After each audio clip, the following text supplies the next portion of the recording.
Bonjour à tous et bienvenue à ce webinaire. Tout d'abord, j'aimerais m'assurer, j'espère que vous allez bien, que vos proches aussi, vos familles, dans ces moments très spéciaux. Je vais faire une petite blague pour commencer. J'espère que vous restez chez vous. Je tapote ma main comme docteur Arruda pour aplatir la courbe. Donc, aujourd'hui, moi je me présente, Youssef Lalou, directeur de compte en développement des affaires. Ici, en face de vous, c'est toute mon équipe avec qui nous sommes présentement en télétravail et avec toute l'équipe aussi en interne pour essayer du mieux qu'on peut de vous assister, vous supporter dans la situation actuelle. Avant de commencer les prochaines formations qui s'en viennent dans les prochaines semaines, donc, si vous voulez les noter, la prochaine, c'est la semaine prochaine au niveau des mises à jour fiscales et légales de 2020, Tempo Plus, le 20 avril, et finalement les perspectives économiques mondiales avec Fiera Capital, en considérant les situations économiques actuelles, qu'est-ce que Fiera pourrait nous donner, Fiera qui est un des gestionnaires montréalais mondialement reconnus, qui va nous parler un peu de justement ses perspectives par rapport à la situation actuelle, et ça sera le lundi 27 avril. Donc aujourd'hui, la présentation, le webinaire qu'on va faire ensemble, c'est au niveau de la maladie grave, une approche un peu différente, une approche aussi qui va être un peu plus englobante comparativement à ce qu'on fait habituellement quand on rencontre des clients. Puis c'est une période quand même assez particulière pour parler de la maladie grave. On s'entend que le coronavirus n'est pas considéré comme une maladie grave en tant que telle pour l'instant. Les complications pourraient l'être. Mais ce qu'il faut redonner un peu, c'est repositionner en termes global qu'est-ce que pourrait venir déranger la sécurité financière de nos clients dans le futur, puis comment est-ce qu'on peut les protéger financièrement de la meilleure façon possible, tout en respectant leur budget, bien entendu. Donc, avant de commencer la présentation, je vais vous parler un peu des ajustements opérationnels que SSQ a mis en place, les risques et préoccupations auxquels vos clients font face présentement ou dans le futur, les objections et les perceptions des clients. Et c'est assez spécial, mais souvent les objections et les perceptions viennent de nous-mêmes, les conseillers, dans le sens où on n'est pas nécessairement convaincu par la maladie grave, on est plus convaincu pour de l'assurance vie, peut-être l'assurance salaire, mais comment l'assurance maladie grave est perçue par nous, les conseillers, et comment défaire ces perceptions. Et finalement, on va prendre une étude de cas complète. On va aller de l'analyse jusqu'à la proposition électronique pour que vous puissiez voir étape par étape comment est-ce qu'on peut arriver avec un résultat d'analyse englobante avec tous les besoins jusqu'à la vente sur la proposition électronique à distance. Donc, au niveau des ajustements, très important, ma collègue Jacinthe va inscrire cette adresse-là au niveau du Q&A. Donc, c'est une adresse sur laquelle on va mettre toutes les mises à jour par rapport à toutes les façons de faire, par rapport justement aux assouplissements, etc., que nous apportons pour pouvoir vous assister dans cette période qui est très, très particulière où on ne peut pas nécessairement aller nous déplacer pour rencontrer nos clients, où les clients aussi n'ont pas la possibilité de recevoir d'infirmières pour les paramédicaux et tous les tests. Donc, bonne nouvelle encore aujourd'hui. La semaine dernière, on avait apporté des assouplissements, mais on vient de les améliorer encore plus cette semaine. Vous allez avoir un courriel dans les 30 minutes qui suivent qui vont confirmer tout ça. Donc, où il n'y aura plus de paramédicaux pour l'instant, aussi longtemps qu'on est dans cette situation et on a pu augmenter le capital d'assurance vie sans preuve, sans analyse d'urine ni profil sanguin jusqu'à 1 million de dollars inclusivement, et ce, de l'âge de 16 jusqu'à l'âge de 50 ans. C'est un saut quand même assez considérable qui va venir permettre à ce moment-là de répondre aux besoins des clients avec qui vous allez transiger dans les prochaines semaines et que ça sera possible de faire immédiatement et non pas attendre la fin de la crise pour qu'ils aient la visite d'une infirmière. Donc, tous les dossiers qui sont actuellement à l'étude, ça va être considéré de façon individuelle. Et pour ce qui est de la IAP, les téléentrevues sont systématiques, automatiques. C'est pas à vous de poser les questions. Elles seront toujours commandées par SSQ. C'est pas vous qui le faites, par l'entremise de Dynacare. Donc, 1 million inclusivement de 16 à 50 ans. L'assurance vie, vous allez pouvoir y aller sans aucun problème. Pour l'instant, on va pouvoir aller de l'avant. Donc ici, on regarde le tableau qui a été corrigé au niveau des exigences médicales. Puis, ça c'est pour l'assurance vie. Et celui-ci, c'est pour la maladie grave. On a élargi aussi jusqu'à l'âge de 40 ans, jusqu'à 250 000 de maladie grave, inclusivement le 250 000 sans aucune preuve. Donc, juste les questions de santé. Puis là encore, si vous utilisez la proposition électronique, c'est Dynacare qui s'occupe de la téléentrevue. Pas besoin de poser les questions aux clients. Autre nouvelle sur laquelle je reviens aussi, tout ça, encore une fois, le site, le lien qui s'est affiché dans le Q&A ou le chat, allez le mettre en favori, vous allez avoir tous ces détails-là là-dessus, puis toutes les mises à jour qu'on rajoute. Donc, on accepte toutes les signatures, euh, les copies numérisées, excusez-moi, et les signatures électroniques, DocuSign, AdopSign, OneSpan et iGenie. Donc, que ce soit pour les nouvelles propositions, si vous voulez prendre une proposition PDF remplissable que vous pouvez envoyer à distance à vos clients, que ce soit au niveau des changements de propriétaire, excusez-moi, les modifications au contrat, etc. La seule chose qu'on demande, que ce soit des signatures physiquement puis numérisées, c'est au niveau des changements de propriétaire et de bénéficiaire. Et en fait, la même chose que ce soit au niveau de l'assurance vie ou au niveau de l'investissement. Pour l'investissement, il suffit tout simplement d'aller dans la section Écrivez-nous une fois que vous allez dans le site sécurisé, vous allez transmettre les documents numériques. L'autre nouvelle qu'on avait apportée, c'est la possibilité d'ajouter des couvertures d'assurance vie entière, 20 ans, 100 ans, puis des T100 sur la IAP. Donc, on l'avait vu il y a 2 semaines à peu près quand j'avais fait la présentation sur la proposition électronique. Il suffit tout simplement au niveau de la proposition électronique de prendre un capital d'assurance vie temporaire, s'assurer, supposons que vous avez besoin de 200 000 en temporaire et un 50 000 en permanent en termes de besoins clients. Donc, dans la propos électronique, mentionnez que vous voulez une temporaire de 250 000. Puis après ça, vous envoyez la propos électronique et vous envoyez un message au MGA avec l'illustration que vous voulez en termes de disposition de produits, un 200 000 en temporaire, un 50 000 en permanent, par exemple. Donc, au niveau de l'investissement, on peut aller chercher de nouvelles contributions si les clients veulent aller investir. À ce moment-là, demander des prélèvements bancaires uniques via le formulaire FRA 1394. Donc, tout simplement, vous pouvez dire et de le faire signer à distance aussi sans aucun problème ou le transmettre dans la section Écrivez-nous.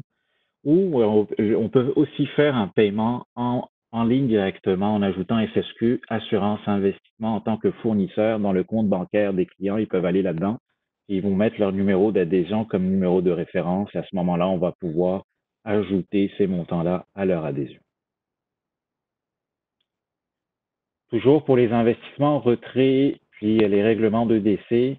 Donc, il faut faire encore les demandes via notre site sécurisé. Tous les paiements seront faits par dépôt direct. Aucun chèque ne sera envoyé pour l'instant. Et quand vous faites la demande, à ce moment-là, que ce soit de retrait ou règlement de décès, à même la demande, vous avez la possibilité de parcourir et rajouter des fichiers. N'oubliez pas d'inclure le spécimen de chèque. Donc, là, on commence la présentation au niveau de la maladie grave. En fait, la façon avec laquelle on pourrait regarder les besoins ou les situations ou les éventualités qui peuvent venir déranger la sécurité financière de nos clients, on pourrait imager ça sous forme de 5 portes. 5 portes qui représentent les 5 principaux risques, justement, qui peuvent venir déranger cette sécurité financière. Puis, c'est de se poser la question, c'est quelle porte qui s'ouvrirait en premier? Et si jamais elles s'ouvrent toutes, et dans quel ordre est-ce qu'elles vont s'ouvrir? Ou sinon, est-ce qu'il y en a au moins une qui va s'ouvrir une fois, puis on va les regarder, ces portes-là, vous allez voir. Donc, les 5 portes, la première porte, c'est la porte de l'invalidité. La deuxième, la porte de la maladie grave. La troisième, celle de la perte d'autonomie. Finalement, une retraite qui a été mal planifiée. Et enfin, un décès prématuré. Donc, comment est-ce qu'on peut regarder de façon visuelle, puis apporter l'explication en termes de sécurité financière et notre rôle en tant que conseiller en sécurité financière, c'est supposons que monsieur, madame, l'une de ces portes s'ouvre. Moi, mon rôle, c'est de m'assurer que derrière ces portes, il y a un filet de sécurité financière. Comme ça, si la porte s'ouvre, vous ne tombez pas à ce moment-là dans un précipice financier. Je donne un exemple. Une maladie grave, supposons que je suis diagnostiqué d'un cancer, j'ai aucun filet en arrière. On le voit concrètement aujourd'hui au niveau de la population. La population est endettée. Il n'y a plus de coussin qui va venir aider les gens dans l'imprévu, comme l'imprévu qu'on vit présentement. Qu'est-ce qui se passe s'il n'y a pas un filet de sécurité? Ben, à ce moment-là, on tombe dans le précipice financier. Donc, c'est une façon visuelle de ramener un peu la façon avec laquelle on travaille avec nos clients et la façon avec laquelle la sécurité financière se, se- se fait, en fait. Il y a une porte que c'est sûr qu'elle va s'ouvrir à un moment donné dans ces 5 portes-là. Bien entendu, c'est celle du décès. On ne sait pas quand est-ce que ça va arriver, mais ça arrivera un jour, malheureusement.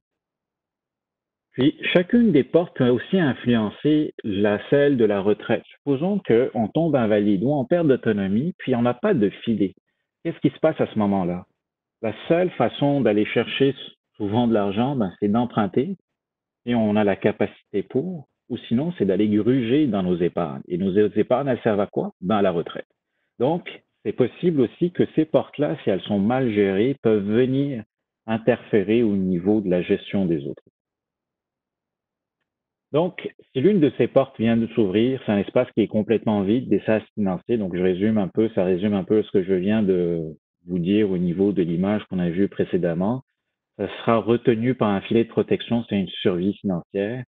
On veut amener notre client à se questionner. Ça, c'est un très bon point. Qu'est-ce que vous avez mis en place ou qu'est-ce qui a été mis en place auparavant en arrière de chacune de ces portes? Donc, un des éléments qu'on sait aujourd'hui de plus en plus, nos clients vivent de plus en plus longtemps. Du moment, je vais faire une petite blague un peu salée, du moment qu'ils ne sont pas touchés par le coronavirus. Donc, mais c'est une réalité, la population est de plus en plus vieillissante avec les avancées médicaux, etc. On vit pas mal plus vieux. Par contre, est-ce qu'on va tomber malade? Et que justement, on vit pas mal plus vieux, même si on tombe malade ou des fois même gravement malade, l'avancée médicale fait en sorte que nous survivons à ces maladies-là. Mais la seule chose, c'est que pendant cette période, on va avoir des dépenses ou des frais médicaux ou non médicaux, on va en parler un peu plus tard, supplémentaires qu'on n'avait pas hier quand on n'était pas malade, font en sorte que à ce moment-là, on a une perte financière. Et ce graphique-là est un graphique que je trouve vraiment très, très intéressant dans la mesure où il exprime de façon concrète les risques de contracter une maladie grave versus de décéder pour une personne à un âge précis, et ce avant l'âge de 75 ans. Je donne un exemple. Donc, pour une femme de 45 ans, elle a 43% de chances de contracter une maladie grave versus 21% de décéder avant l'âge de 75 ans. En d'autres termes, elle a 2 fois plus de chances de contracter une maladie grave que de décéder. En d'autres termes, comment je le vois aussi par rapport à notre rôle en tant que conseiller en sécurité financière, c'est que notre rôle de conseiller en sécurité financière se concrétise réellement au moment de la réclamation, au moment où on va porter notre chèque. Pendant toute la période avant, on a fait une analyse de besoin, on a proposé une solution d'assurance. C'est des papiers, c'est des chiffres sur des papiers, rien n'est fictif. C'est fictif, en fait, rien n'est concret. À ce moment-là, le moment où on apporte un chèque à un client ou à sa succession quand on parle d'assurance vie, c'est là où notre travail se concrétise de façon réelle. Donc, ce que ça veut dire aussi, une maladie grave, ça veut dire que la cliente ou le client, dépendamment du cas, a survécu plus de 30 jours, puis on remet un chèque du vivant du client. Ça vient concrétiser encore plus, ça donne plus d'impact par rapport à notre rôle au niveau de la sécurité financière. Donc, les objectifs, c'est de regarder cette présentation. Ben, pourquoi l'assurance maladie grave est importante? Comment la présenter à votre client? Puis de le faire de façon à ce qu'il épargne. C'est sûr qu'aujourd'hui, avec ce qu'on vit, la majorité des personnes regardent à amoindrir le plus possible leurs dépenses parce que justement, ils n'ont pas d'épargne d'accumuler pour les situations d'urgence ou, bien entendu, ils vous appellent, j'imagine, pour voir quelles sont les possibilités de diminuer leur paiement ou de mettre pause sur le paiement comme tous les autres biens et services qu'ils ont présentement. Mais je vous dirais que c'est un exercice aujourd'hui qu'on va faire qui va être assez intéressant, qui va vous permettre d'avoir peut-être une approche différente de celle que vous avez aujourd'hui et peut-être allumer des lumières auprès des clients. D'abord, la maladie grave, ça vient d'où? C'est pas un assureur, c'est pas un actuaire qui l'a créé, mais c'est bien un médecin, un chirurgien. Donc, Marius Barnard.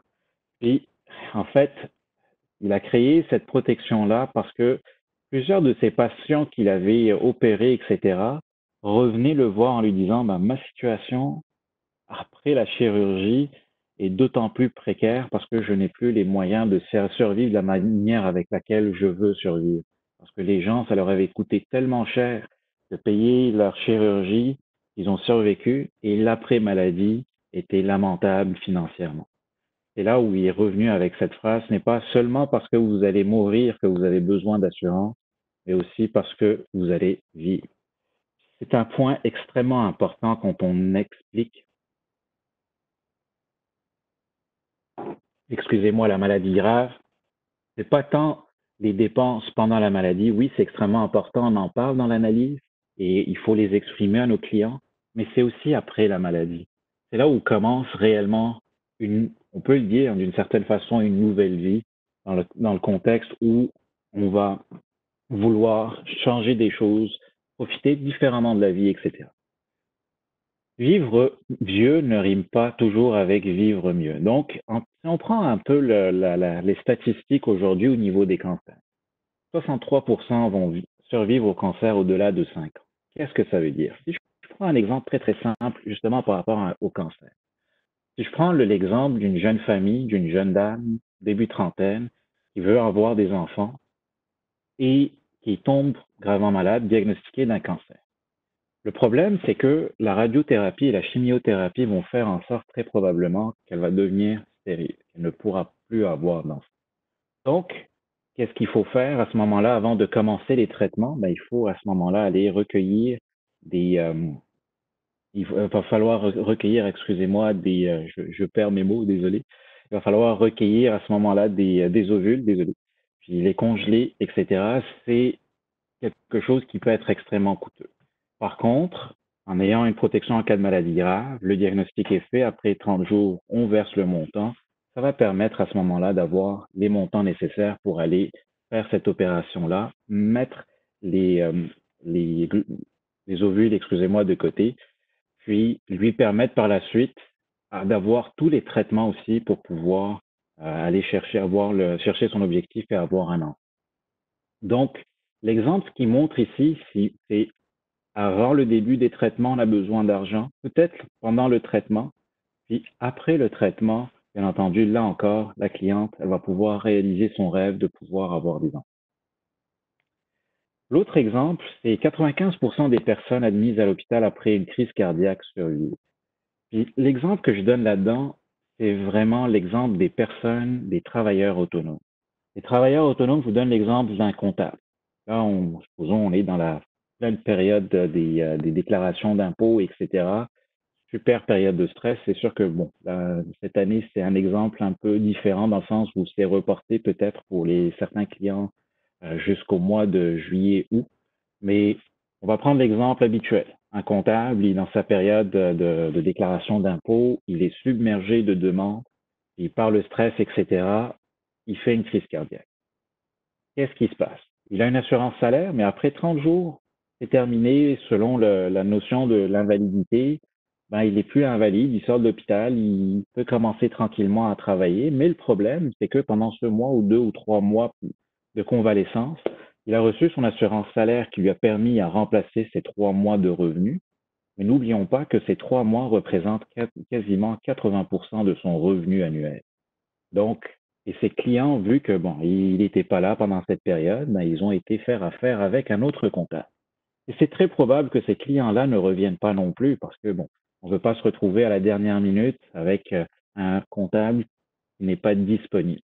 Donc, en d'autres termes, ce travailleur autonome vient de perdre une portion importante de ses clients à cause du fait qu'il a eu une crise cardiaque qui a fait qu'il s'est absenté une couple de mois.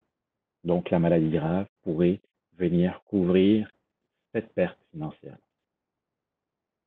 Finalement, 75% des AVC au Canada survivent et se retrouvent avec une quelconque forme d'invalidité ou de perte d'autonomie. Donc 75% des victimes d'AVC, qu'est-ce que ça veut dire? Ça veut dire que l'AVC, en passant, comment ça fonctionne? C'est que ça dépend de la rapidité avec laquelle le client va être traité.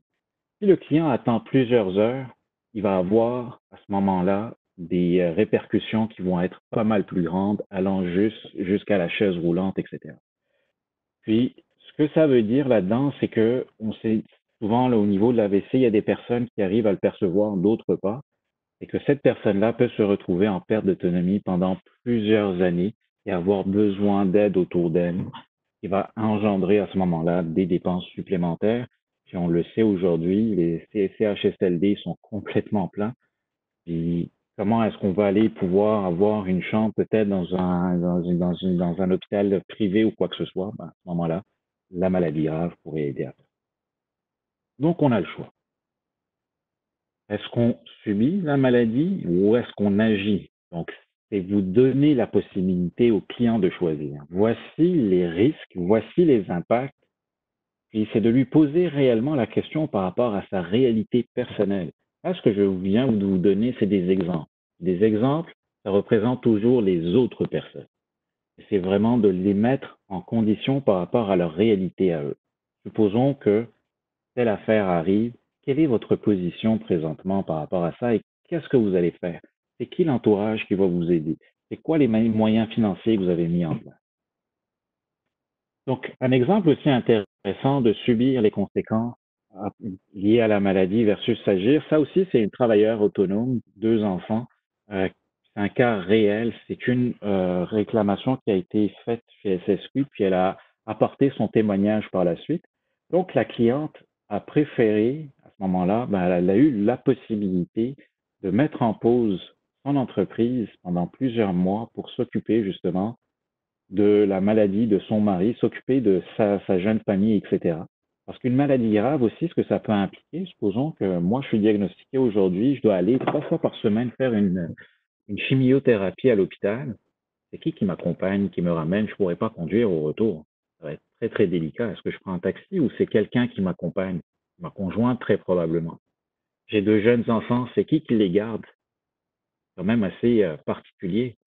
Donc, les autres dépenses, pour l'instant, les stationnements à l'hôpital, c'est aussi lui dit que ça ne sont pas encore couverts, mais stationnement à l'hôpital, les repas à l'hôpital. Donc, toutes les dépenses que j'avais pas hier quand j'étais pas malade, mais que j'ai aujourd'hui à cause de la maladie, puis c'est des petites dépenses ici et là qui s'accumulent et qui peuvent arriver très simplement à 400-500 $ par semaine. 400-500 $ par semaine de dépenses supplémentaires, on parle d'un peu plus de 1800 à 2200 $ par mois. Donc, c'est de demander aux clients aujourd'hui, est-ce que dans ton budget, tu as un 1800-2000 $ de disponible supplémentaires pour t'aider dans ce genre de situation. Donc, est-ce qu'il pourrait prendre congé sur une longue période? Est-ce qu'il a une bonne assurance invalidité? Donc, c'est une façon aussi d'analyser son assurance salaire puis s'ajuster en conséquence. Quelle est l'ampleur des éventuels problèmes financiers? Donc, encore une fois, je reviens sur ce terme qui est de les mettre en position par rapport à leur réalité à eux. C'est quoi leur conditionnement financier présent? Est-ce que la conjointe ou le conjoint peut prendre un congé sans solde? Puis, sur quelle période? Parce que c'est facile, hein? On dit, oh ouais, ben, elle va prendre des vacances. Les vacances, ça sert à être des vacances. C'est pour passer du temps avec nos proches, pas dans une condition à gérer une situation d'urgence médicale. Mais supposons que c'est même les vacances, à ce moment-là, ben, les vacances, ça va très très vite, je peux vous le confirmer. Est-ce qu'ils peuvent continuer à régler leurs factures malgré les dépenses supplémentaires, puis essayer de les aider à réaliser c'est quoi ces dépenses supplémentaires. Rappelez-vous, là-dedans, quand on parle et on fait une analyse au niveau de la maladie grave, que le client doit comprendre, nous, dans notre côté, en tant que conseiller en sécurité financière, on n'est pas là juste pour lui pitcher un produit supplémentaire. On est là pour lui ouvrir les yeux et allumer des lumières par rapport à c'est quoi la situation réelle financière dans laquelle il peut se retrouver par rapport à sa condition à lui et comment est-ce qu'on peut l'aider à éviter un précipice financier. Par la suite, c'est à lui de décider.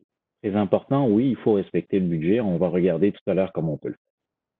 Serait-il en mesure de payer les traitements ou les soins nécessaires? Ça, c'est une question qui revient souvent, surtout par rapport au cancer. C'est quelque chose qui revient. Il y a beaucoup d'articles qui ont été sortis là-dessus sur des patients qui se retrouvent devant justement le questionnement, à savoir est-ce que je peux aller chercher un médicament qui est en phase expérimentale, qui n'est pas encore couvert par la RAMQ, et jusqu'à quand est-ce que je peux me le payer? Puis, c'est quoi mes chances de survie? Moi, je vous donne un exemple. Aujourd'hui, mon même exemple, j'ai été diagnostiqué hier d'un cancer. Si je sais qu'il y a un médicament qui me donne 5% de plus de chances de survie, je vais faire tout ce qui est de mon pouvoir pour aller me le payer, parce que c'est quand même 5% de plus de survie. Donc, les perceptions et les objections que les clients peuvent avoir. La première, puis ça s'applique souvent aussi, surtout aux jeunes clients, ça ne m'arrivera jamais. Aujourd'hui, c'est d'autant plus clair que on n'a pas le contrôle nécessairement sur tout ce qui nous entoure. Aussi puissant qu'on peut croire qu'on l'est, on n'a aucun contrôle. Si je vous un exemple qui est très concret au niveau des jeunes, plus précisément, les jeunes ont un métabolisme qui est pas mal plus rapide. Et s'il y a une maladie grave qui va arriver, souvent elle est pas mal plus virulente. L'impact est pas mal plus gros. Et n'oublions pas que le jeune qui a une maladie grave est dans une période de construction financière. Il est en train de bâtir. Il commence à travailler, il commence à avoir un revenu, il a une conjointe, des enfants, conjoints ou peu importe. Il se bâtit.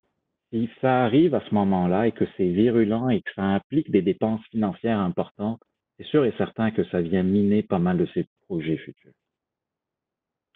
J'aime bien aussi cette façon aussi de mettre en visualisation et de remettre en contexte les priorités auprès de nos clients. C'est qu'on leur pose la question. Supposons qu'il y a un bris de laveuse. Aujourd'hui, tu te réveilles, tu veux faire ta lessive, tu es en confinement, puis tu as quasiment plus d'habits. Ta laveuse est brisée. C'est sûr que dans le contexte actuel, c'est un peu plus délicat, mais bon. C'est quoi en termes d'impact sur ta qualité de vie aujourd'hui entre 1 et 10, 1 étant faible et 10 étant élevé, l'impact que ça va avoir? Souvent, le client va dire, non, c'est du 2, j'ai une garantie prolongée que j'ai pris là-dessus, 10 ans là-dessus, super. Et vraiment pas chanceux, tu sors pour aller faire tes courses en maintenant tes 2 mètres de distanciation avec les autres personnes dans le supermarché et tu vois que ton auto est volée. C'est sûr encore, dans le contexte actuel, c'est un peu plus délicat, je dirais. Bon, c'est un 4 quand même, hein. Il va falloir que je prenne le vélo à la place. Mais bon. Par contre, au niveau de l'assurance auto, ben, j'ai pris toutes les options possibles et imaginables, valeur à neuf, etc., etc. Puis là, je pose la question. Tu es diagnostiqué aujourd'hui d'un cancer. Au niveau de ta qualité de vie, entre 1 et 10, quel est l'impact? Je vous dirais que souvent la réponse va être 11. Donc là, je lui dis, finalement, pour ta machine à laver, tu as pris ta garantie prolongée, toutes les affaires, ton assurance auto, tu as pris toutes les options possibles et imaginables. Mais pour ce qui est le plus important pour toi sur l'impact sur ta qualité de vie, tu n'es pas protégé. Donc, c'est une façon visuelle de ramener un peu les priorités. L'autre point qui peut revenir souvent, ben, j'ai déjà une couverture d'assurance avec mon employeur. Oui, effectivement, plusieurs clients peuvent avoir une assurance invalidité, une assurance salaire avec son employeur. Mais rappelez-vous, l'assurance salaire sert à quoi? À remplacer un salaire. Un salaire, ça sert à quoi? À nos dépenses habituelles. Une maladie grave, on l'a vu un peu plus haut, et ça vient engendrer des dépenses supplémentaires qu'on n'avait pas hier. L'autre chose, c'est que oui, il y a certains employeurs aussi qui offrent la maladie grave à employés. Il faut faire attention. Il faut aller lire les clauses des contrats parce que c'est des clauses qui sont limitatives. Souvent, les maladies les plus importantes comme le cancer sont couvertes seulement à un pourcentage extrêmement faible.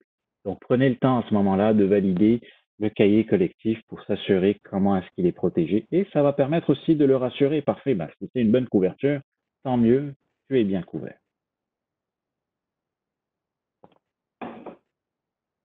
L'assurance du gouvernement me couvrira. Ben, en fait, oui, il y a pas mal de frais qui sont couverts, il y en a d'autres qui ne le sont pas.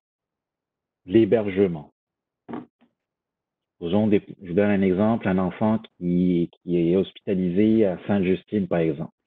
C'est là où il y a le spécialiste pour la maladie grave en question. Les personnes viennent de région. Qu'est-ce qui se passe à ce moment-là? En passant les hôpitaux pour enfants, ils exigent à ce qu'il y ait un parent 100% du temps avec l'enfant sur place. Donc les repas, les déplacements, le stationnement, on en a parlé un peu. Le congé du conjoint. Moi, si un de mes enfants, on le souhaite à personne, c'est sûr, mais un de mes enfants est gravement malade, c'est sûr que ma conjointe et moi, on est là tous les deux au chevet de notre enfant. C'est sûr et certain. Les maladies, les médicaments qui sont en phase expérimentale, on en a parlé un peu plus tôt. Des soins à l'étranger. Moi, je sais qu'il y a un médecin en Allemagne ou en France ou aux États-Unis ou peu importe qui a une chance de résultat de survie qui est pas mal plus grande. Puis si je peux avoir les moyens pour le faire, ben, je vais y aller. Finalement, la convalescence dans un établissement de soins de longue durée. Je vous dirais aussi l'après-maladie. Je ne sais pas si vous réalisez, moi, je survis de ma maladie. Il y a plein de projets que je reportais pour la retraite je suis jeune, j'ai 25 ans, il me reste encore 40 ans devant moi. Donc, 40 ans, c'est encore loin. J'ai assez d'économies. Ça, j'ai fait un petit exercice assez intéressant à savoir, justement, je vais retirer de mes REER, quel impact que ça va avoir. Donc là, dans un exemple aussi d'une maladie grave dans un REER, c'est une femme de 42 ans, elle a 50 000 présentement d'accumulés, puis elle met à peu près 3 000 par année. Elle veut prendre sa retraite soit à 65 ou à 70, puis elle a le diagnostic d'une maladie grave à l'âge de 53 ans. Puis, par rapport à toutes les dépenses, c'est à peu près 30 000 dont elle a besoin. Son taux d'imposition est à 33 %. Au niveau du placement de REER, on se dit qu'elle fait à peu près 3 % de rendement. À l'âge de 53 ans, elle a accumulé 102 619 $. Donc, le retrait brut à 53 ans au moment du diagnostic, quand on a besoin du 30 000 net, le brut équivalent est de 44 776 $. Donc, en retirant ce 44 776 $, quel impact ça aura au niveau de sa planification de retraite? Donc, on voit dans le graphique, les lignes en vert foncé représentent la projection. Donc, vous êtes assis avec votre client, vous avez fait l'analyse de la retraite. Si tu prends ta retraite à 65, ça serait à peu près 195 000 dont tu aurais besoin. Puis si tu attends un peu jusqu'à 70, ben, tu vas pouvoir accumuler un peu plus. C'est 241 000 ou 242 000. Le fait que tu aies retiré ton 30 000 net fera en sorte que, à l'âge de 65 ans, tu auras 129 000 à peu près seulement, et à 70 uniquement 165. Ça fait toute une différence, je peux vous le confirmer. On parle d'un peu plus de 66 000 à peu près de différence au niveau de la retraite. Et avec tout l'intérêt composé que ça peut générer pour la suite, ça peut être assez, assez important comme impact financier pour cette cliente. Là, ce qu'on lui suggère à cette cliente, c'est au niveau de son 3 000 qu'elle cotise chaque année, c'est de prendre le retour d'impôt dessus, qui va être d'un peu plus de 900 $ avec son taux d'imposition. Et de se prendre une protection en cas de maladie grave de 30 000 $ avec un remboursement des primes à la résiliation avec un T60. Ça revient à peu près à 700. Donc, sur le 900 de son retour d'impôt, on investit le 700. Puis, on regarde un peu qu'est-ce que ça peut donner. Donc, 3 000 de cotisation REER donne le 990. On investit le 700 au niveau de la prime. À 65 ans, il n'y a pas de maladie grave. Okay. Donc là, elle avait accumulé le même montant au niveau de son REER qu'on avait projeté, qui était de 194 000. Puis, supposons qu'elle annule sa maladie grave, elle aurait un remboursement des primes de 16 000 $ pour un total de 210 000 $. Et on a les chiffres aussi pour 70 ans, donc ça représenterait 261 000 $. Donc, d'une autre manière, c'est de lui dire, on te protège. Dans la période où tu es active, où c'est important, ou que si tu tombes malade, on a évalué que tu avais besoin d'un 30 000. Mais quand tu arrives à ta retraite, à ce moment-là, le besoin n'est plus là. C'est comme si c'était une épargne forcée que tu vas pouvoir récupérer en plus de ce que tu mets dans tes REER. Et là, je me suis posé la question, est-ce que quel impact ça aurait au niveau financier réel d'investir dans la maladie grave ou pas? Donc, si on compare les trois scénarios, dans ce scénario, elle ne prend pas d'assurance maladie grave, elle investit de façon normale ses REER, puis elle ne tombe pas gravement malade. À l'âge de 65 ans, elle a 194 000. Elle ne prend pas de protection en cas de maladie grave, mais elle tombe malade. À l'âge de 65 ans, elle a 115 000. Elle prend une protection en cas de maladie grave, elle ne tombe pas malade, elle récupère son remboursement des primes, elle a 210 000. Donc, on se penche sur la même chose pour 70, mais on va essayer de regarder pour 65 pour les prochains scénarios. Donc, on l'encourage à faire une certaine épargne forcée, puis en même temps, on s'assure que minimalement, elle va avoir, au moment de sa retraite, même si elle tombe gravement malade, le montant qu'on avait planifié au niveau de la retraite. J'ai été un peu plus loin. Je me suis dit, au lieu de prendre le 700 et qu'on le mettait dans une protection en cas de maladie grave avec le remboursement des primes, pourquoi est-ce qu'on ne le réinvestissait pas à nouveau dans le REER? Peut-être que ça va lui donner pas mal plus d'argent au moment de la retraite, puis au moment de la maladie grave, etc. Toujours avec le même rendement. Puis c'est ce que j'ai fait. Donc, en bleu, c'est que madame cotise dans son REER, puis elle recotise le retour d'impôt au niveau du REER, puis à 65 ans, elle a 215 000. Si elle tombe gravement malade, elle n'a pas de couverture d'assurance maladie grave, ça serait 150 000 seulement qu'elle aurait pour sa retraite. Donc là encore, il y a une perte financière qui est en dessous de ce qu'on a planifié pour sa retraite. Et si elle prend la protection maladie grave et au moment de la retraite, elle recouvre sa totalité, excusez-moi, la totalité du montant planifié pour la retraite plus le remboursement des primes, elle est à 210 000. On parle d'une différence de 5 000 sur une période d'un peu plus d'une vingtaine d'années. Est-ce que ça vaut la peine de prendre le risque d'aller tout mettre dans le REER versus de diversifier à ce moment-là mon investissement tout en me protégeant par rapport à l'éventualité? Donc, on donne les options aux clients. En maladie grave, perte de revenus, épuisement des REER des économies, liquidation des actifs, endettement, emprunt auprès de la famille ou les amis ou auprès des institutions financières aussi longtemps que le client est solvable. Faire le choix d'un traitement qui est moins adéquat parce que je n'ai pas les moyens d'aller vers les bons traitements. Ou d'y aller de façon avec une couverture, d'avoir le congé qui me plaît, d'avoir une indemnité forfaitaire qui est libre d'impôt, de maintenir mon même style de vie. Parfois aussi, c'est de réaliser un rêve que j'avais. Écoute, je veux emmener toute ma famille en Espagne cet été. Non, c'est pas une bonne idée. Donc, ou des prestations versées à l'assuré pour qu'il puisse l'utiliser à sa guise, la façon qu'il veut. Accès aux soins. Et le plus important, c'est d'avoir le choix de décider. Euh, Conficus avait sorti ce dicton qui est super intéressant. Puis, je pense que nous autres aussi, dans la situation actuelle qu'on vit, je pense qu'il va nous éclairer un peu plus. On a deux vies. La deuxième commence le jour où on se rend compte qu'on en a une. Puis la maladie grave, souvent, c'est ça. Quelqu'un qui est diagnostiqué d'une maladie grave, qui survit, très souvent, il va voir la vie de façon vraiment différente.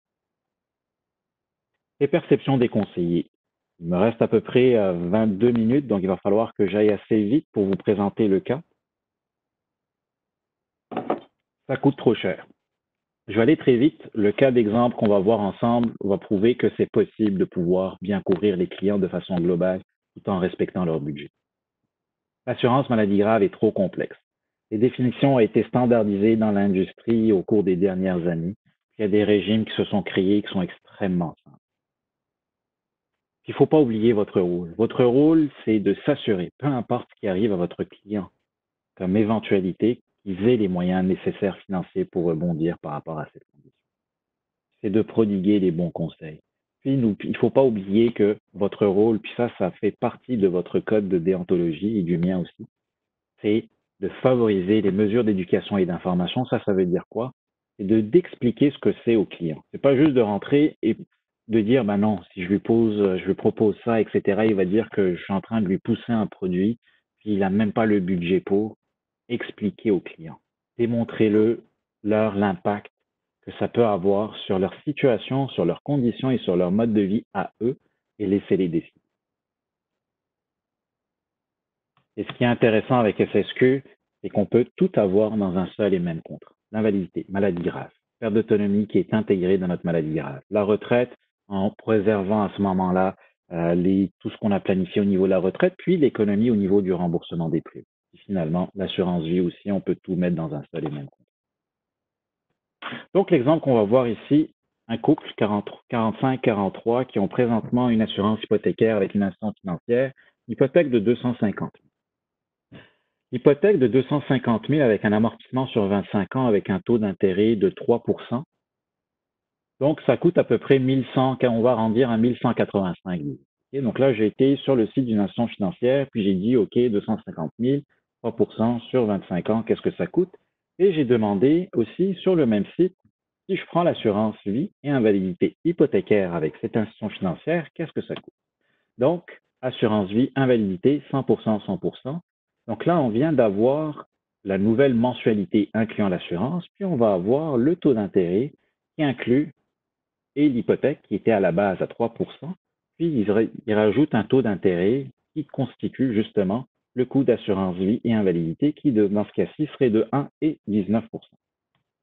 Donc, ce que je fais, c'est que je vais faire un calcul rapide de ce que c'est que le coût réel au niveau de l'assurance hypothécaire présente. D'accord? Donc là, j'ai sorti deux cédules d'amortissement.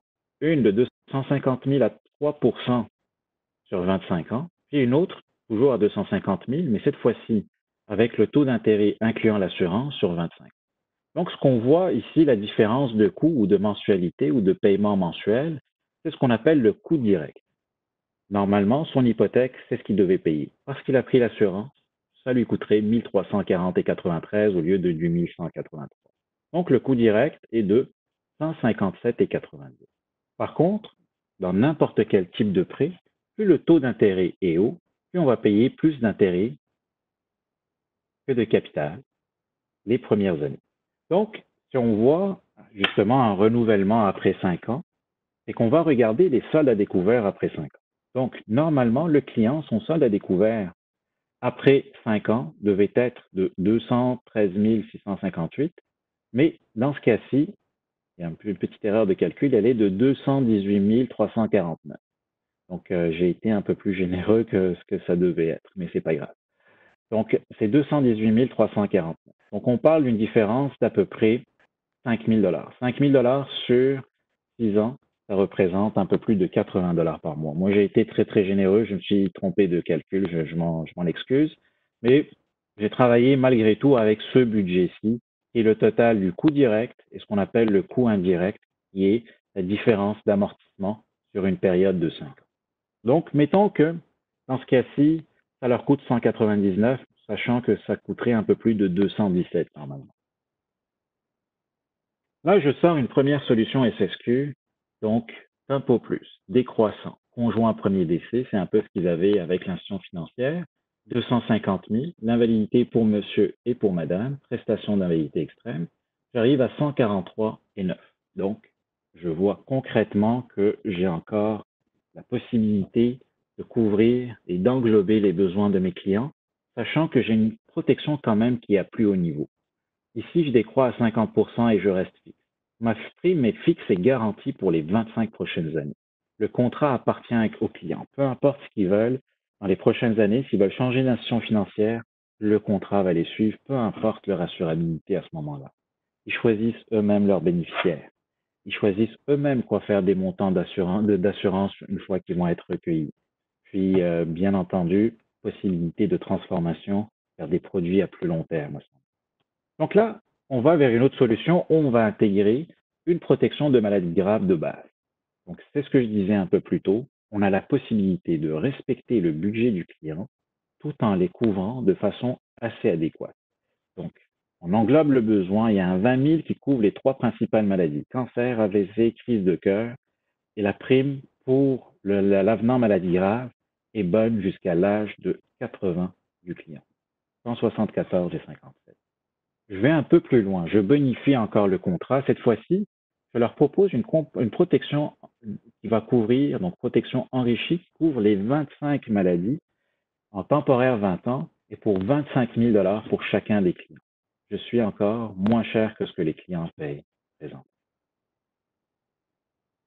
Et si on va à se protéger tout en épargnant, donc là, on prend de la vie, de l'invalidité, maladie grave, T75, avec la protection enrichie des 25 maladies et un remboursement des primes à la résiliation. Donc, si je fais le calcul réel, on parlait de 217, on parlerait d'une trentaine de dollars de plus par rapport à ce que le client met présentement à l'institution financière.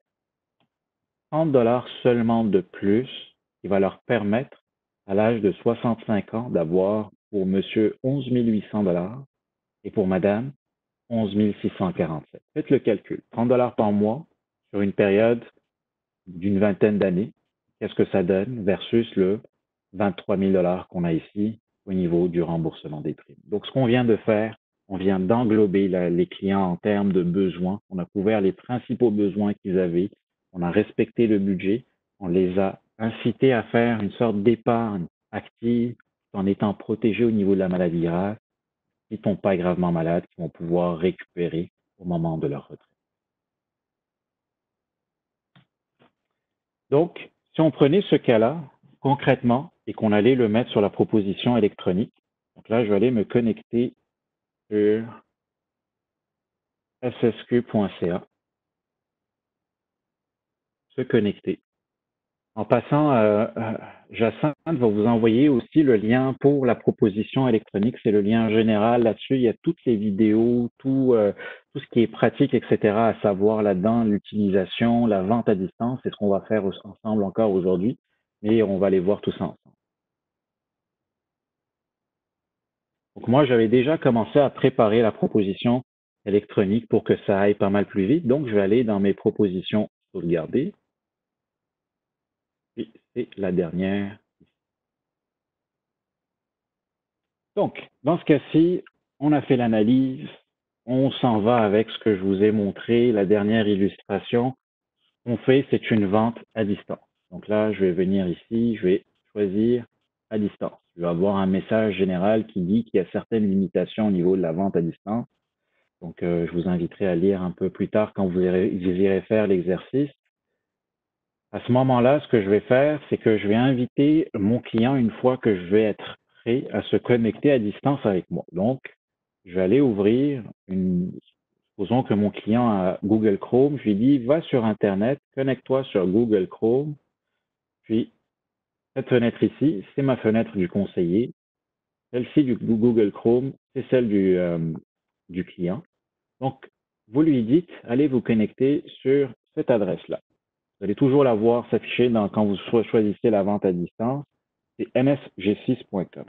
Donc, lui, il va aller sur nsg6.com. Il va mettre sa page en français, puis ça va lui demander un code. Donc, sur votre page à vous du conseiller, vous allez lui donner le code, et c'est toujours le code d'appel que vous avez ici. C'est un code unique pour chacune des transactions. Il va faire un lien direct entre vous et votre client. Donc, vous donnez le 270. Soumettre. Donc, lui, il est en attente. Donc, de votre côté, à ce moment-là, une fois que vous avez rempli chacune des sections, vous allez pouvoir commencer à les envoyer au client pour qu'il les confirme. Donc là, la première section que j'avais faite, c'était au niveau des informations de base. La deuxième, c'est au niveau de l'identification, les informations générales. La troisième, c'est au niveau des couvertures. On va la compléter ensemble. Donc, on avait dit que c'était pour monsieur et madame. Donc, quand vous mettez deux assurés, si vous voulez une protection conjointe premier décès, vous cliquez sur les deux et vous allez voir apparaître automatiquement conjoint premier décès, tempo plus, décroissant, 25 ans, 250.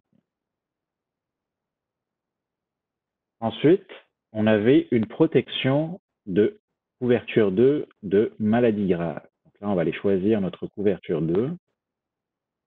Supposons que c'est pour moi. Je vais aller chercher une protection individuelle, maladie grave, temporaire 75 ans, enrichi avec un remboursement des primes à la résiliation, un capital de 25 000 $. Ensuite, on va rajouter la maladie grave, donc couverture 3, pour madame, individuelle, maladie grave, T75, enrichi, remboursement des primes, 25 000. Ensuite, ça va être les avenants d'invalidité qu'on a rajoutés aussi. Donc, si je descends un peu plus bas, est-ce qu'on veut la couverture? Oui.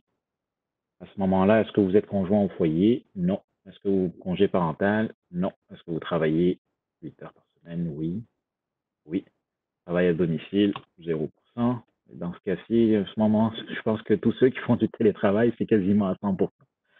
Besoin d'assurance, 1183. Montant qu'on veut d'assurance, 1183 sur 2 ans.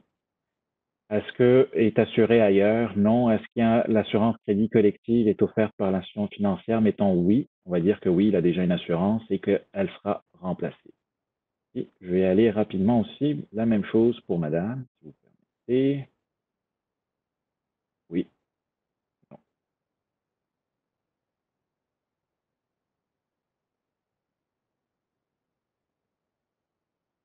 Excusez-moi. J'ai fait une erreur ici. Sinon, j'aurais pas été admissible. 0, 1183, 1183.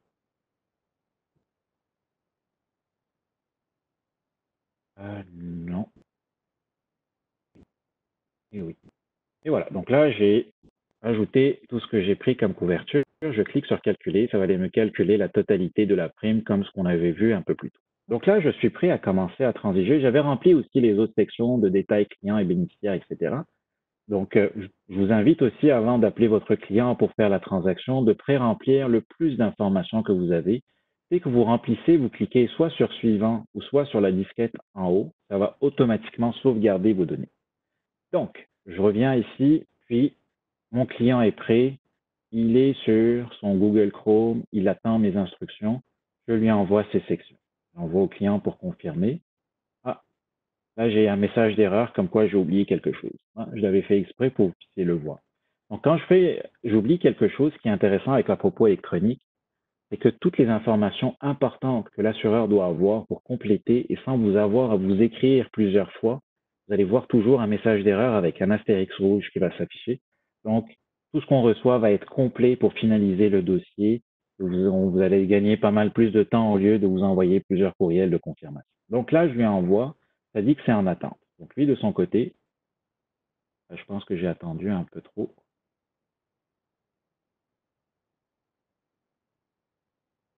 Et 270.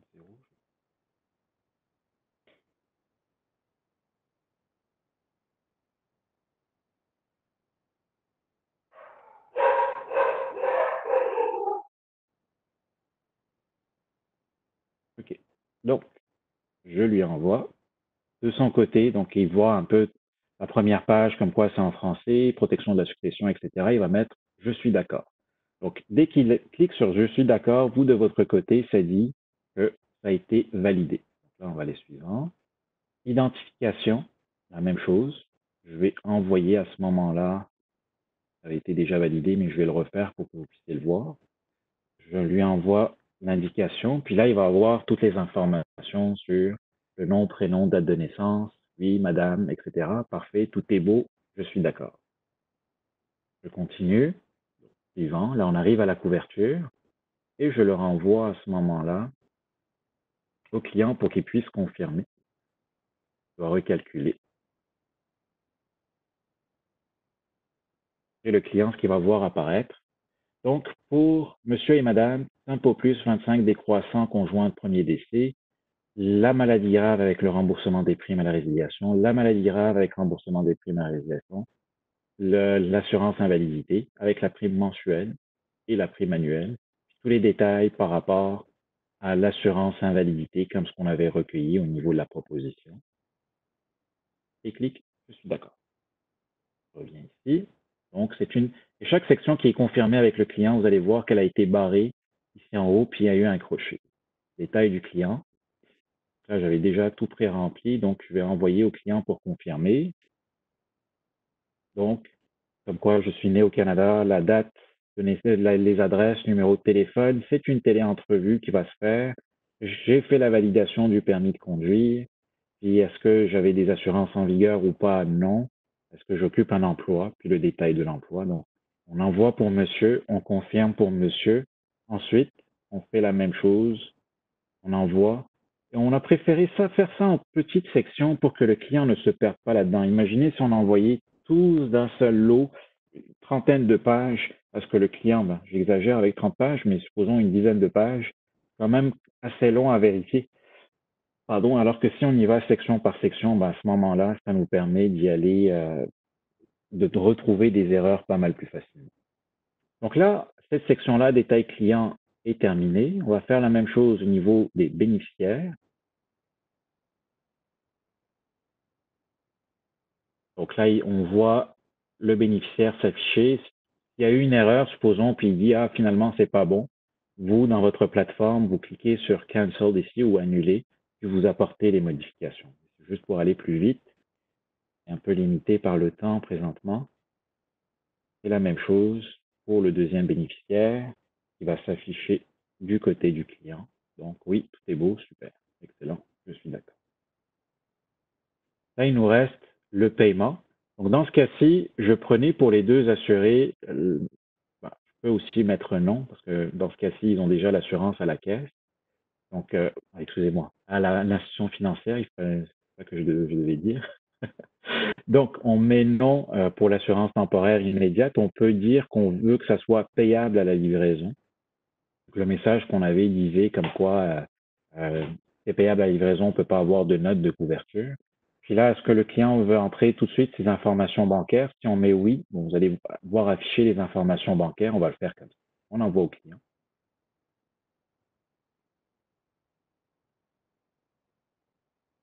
Donc, et chez le client, ce qui va voir apparaître. Donc, on n'a pas pris la note de couverture, la prime mensuelle, comme quoi on veut que ce soit un prélèvement automatisé, puis jour de prélèvement, que ce soit payable à la livraison, puis on voit les informations bancaires qui s'affichent aussi du côté du client. Et il dit, je suis d'accord. Il nous reste juste les signatures. Donc, avec nous, comment ça fonctionne? On va générer, nous, le conseiller, les déclarations et autorisations. Supposons que le client est à Montréal, au Québec. Ce qu'on fait, c'est qu'on va générer les signatures qui vont s'afficher de son côté. Nous, on utilise un système de choix de signature. Donc, c'est ce qu'on appelle un click to sign ou cliquer pour signer. Donc, ce que ça fait, c'est que ça génère trois signatures électroniques différentes. À ce moment-là, mettons, le client choisit celle-ci. Le fait de choisir, le fait d'avoir le choix vient confirmer sa signature et il clique sur Je suis d'accord. Ça lui, ça lui affiche un message qui dit qu'en cochant sur la signature et en cliquant là-dessus, il vient de confirmer sa signature électronique. Donc, on a la signature de monsieur. Il reste juste la signature de madame, Montréal, Québec. On envoie et on va aller voir du côté client qui s'affiche. Donc, madame, je suis d'accord. Excellent. Donc, on peut dire au client, on peut raccrocher avec lui, merci beaucoup, votre transaction est complétée. Il reste uniquement la section soumettre. Donc, c'est votre section à vous, votre rapport de conseiller que vous devez remplir comme d'habitude. Si vous avez une note spécifique à envoyer à SSQ ou au tarificateur, vous allez pouvoir le faire là-dedans. Si vous voulez ajouter un conseiller pour un partage de commission, vous allez pouvoir le faire. Là, en tant que conseiller, je confirme que j'ai validé les informations bancaires et que SSQ peut exiger une preuve d'identité. Ensuite, je crée ma proposition en PDF. C'est pour vos dossiers à vous. Ça affiche un message comme quoi vous apposez votre signature en tant que conseiller signature électronique.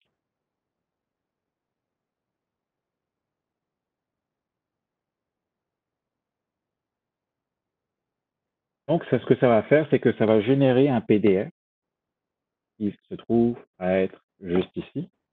Vous pouvez ouvrir et sauvegarder dans vos fichiers si le PDF représente en fait tout ce qu'on a rentré au niveau de la proposition électronique.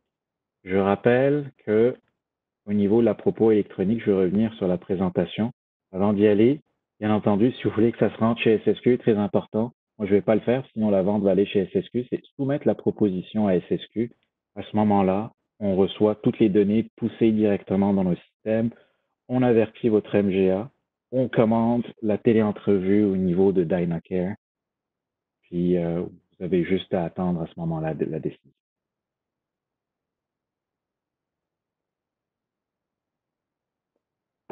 Donc, le site que Jacinthe va vous mettre, elle l'a déjà mis en fait. Site SSQ Proposition électronique, allez là-dedans.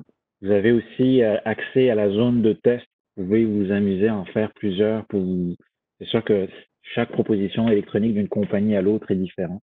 Vous pouvez faire, comme vous avez vu, la vente à distance de façon très facile. Je rappelle le conseil, commencez toujours par remplir le plus possible avant d'appeler le client. Euh, vous avez des démonstrations préenregistrées, vous avez toutes sortes de questions-réponses, etc. Vous avez aussi, bien entendu, si vous avez n'importe quelle des questions par rapport à la propos électronique, vos codes d'accès, la navigation, mots de passe oubliés, etc., vous pouvez passer par vente.assurance-investissement@ssq.ca ou le numéro qui s'affiche ici. Je vais le laisser pour les prochaines minutes pour que vous puissiez les prendre en note. Donc, ils vont pouvoir vous assister par rapport à vos accès au niveau de la proposition électronique. Un petit rappel au niveau des prochaines formations, puis je vais remettre l'autre slide. Ça m'a fait vraiment plaisir d'être avec vous ce matin ici. On va rester encore ici quelques minutes pour répondre à vos questions et surtout prenez soin de vous, de vos proches, restez chez vous. Puis comme dirait encore Dr Arruda, il faut aplatir. Et je me tapote les mains, il faut aplatir la courbe. Une très belle journée à vous et à la prochaine.